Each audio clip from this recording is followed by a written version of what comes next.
હિનાબેન ઠાકોર આપના પત્ની પણ કલાકાર જ છે. હા, આ મુલાકાત કેવી રીતે થઈ? એ જે મારા માસી છે ને એમની ભણે છે અને હગામ હગું છે એટલે મારા ધર્મપત્ની છે. તો બરોબર છે દોસ્તો, પણ આ ગેનીબેન ઠાકોર દોસ્તો હાલમાં ગેનીબેન નો વિડીયો ફૂલ વાયરલ થઈ રહ્યો છે દોસ્તો. આગળ વિડીયો જોજો. સમાજોનો એક અવાજ હતો કે લવ મેરેજના કાયદામાં સુધારો લાવે, કમસે કમ માતા પિતાની સંમતિ એની અંદર જરૂરી છે, લગ્નની નોંધણી ગામમાં થાય અને સાક્ષી તરીકે પણ એ જ ગામના લોકોની સાક્ષી તરીકે એની અંદર લેવામાં આવે. ભૂતકાળમાં આપણે 5000 વર્ષ પાછળ જઈએ તો રામચંદ્ર ભગવાનનો સ્વયંવર સીતાજીનો રચાણો એ ટાઈમે પણ રામ ખુદ ભગવાન હતા છતાં પણ એ જનકપુરી ગયા હતા. એટલે દીકરીના ગામની અંદર જ તમામ લગ્નની વિધિ થતી હોય છે. તો ભલે લવ મેરેજ, આપણે લવ મેરેજના વિરોધી નથી, સંમતિવાળા લવ મેરેજ થાય તો એમાં કોઈ પણ ધર્મનો હોય, કોઈ પણ સમાજનો હોય અને સ્કૂલમાં ભણતા હોય કે વેલ સેટ હોય તો એની અંદર કોઈ મા બાપને વાંધો ના હોય કે સમાજને ના હોય.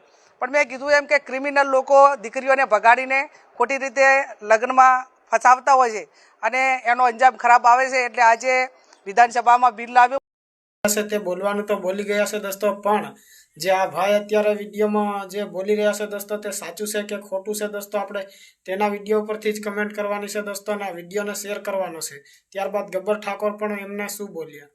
તો રાખડી તો કોઈ બાંધી નથી, પિનલ લગ્ન કરે એવું તો છે નહીં. પિનલ કોઈ મોં માસીના થતા નથી.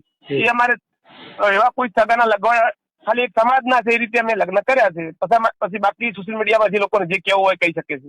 રુદ્રભાઈ અમારા ઘેર આયા અને મેં કીધું બોર ચાખવા. રુદ્રભાઈ કેવું લાગે બોર?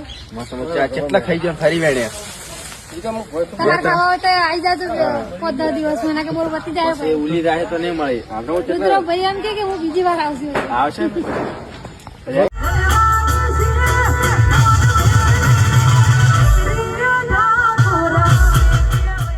ઠાકોર સમાજના બંધારણનું વધુ એક વખત ઉલ્લંઘન થયું હોય તેવું સામે આવ્યું છે.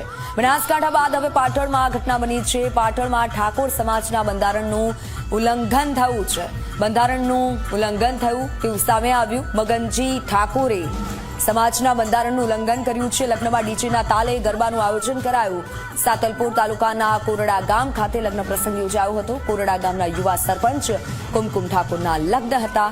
મગનજી ઠાકોરે પોતાની દીકરીના લગ્ન પ્રસંગમાં ડીજે વગાડ્યું. રાસ ગરબામાં ડીજેનો વિડીયો વાયરલ થયો છે.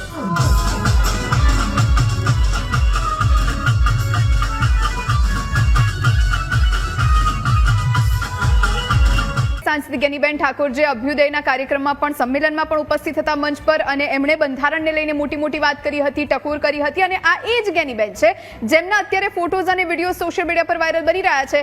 કારણ કે એ ઠાકોર સમાજના જ એક અગ્રણીના ત્યાં પહોંચે છે, રિસેપ્શનમાં ભાગ લે છે અને હસી ખુશી એન્જોય કરતા જોવા મળે છે. એટલે આપ વિચારો કે જે બંધારણની વાત મંચ પરથી કહેવામાં આવે છે સાંસદ ગેનીબેન ઠાકોર દ્વારા, અને એ જ ગેનીબેન ઠાકોર બંધારણ ઘડાયા બાદ ત્યાં રિસેપ્શનમાં જાય છે જે ભપકાદાર લગ્ન છે એના. એટલે આ બેવડી નીતિ નથી તો શું છે? અને આ ચર્ચા એટલા માટે જ છે કારણ કે આગેવાનો જો આ વાતને ગ્રહણ નહીં કરે અને એ એવું નહીં બતાવે પિક્ચર, તો પછી આગળના જે સામાન્ય લોકો છે, જે સમાજના લોકો છે, એ શું આમાંથી પાઠ મેળવશે?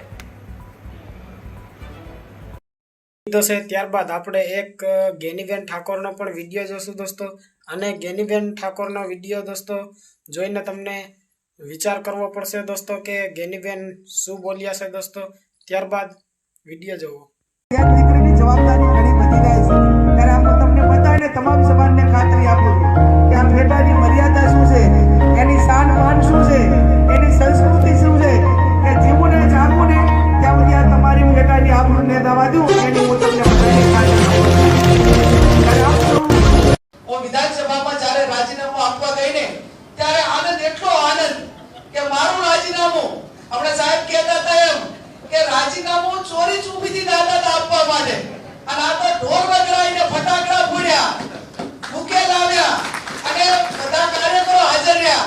ત્યારે મેં પોતે મારી જાતને પૂછ્યું કે શું કોંગ્રેસની તાકાત છે કે મારું રાજીનામું આપતા પણ કોંગ્રેસમાં માહોલ, લોકોમાં માહોલ ને મતદારોમાં માહોલ. અને એટલા માટે મારું રાજીનામું એ વ્યક્તિગત સ્વાર્થ માટે નતું આપવાનું. મારું રાજીનામું મતદારો જોડે વિશ્વાસઘાત માટેનું નતું. મારું રાજીનામું કોંગ્રેસ પાર્ટી સાથેના વિશ્વાસઘાત માટેનું નતું.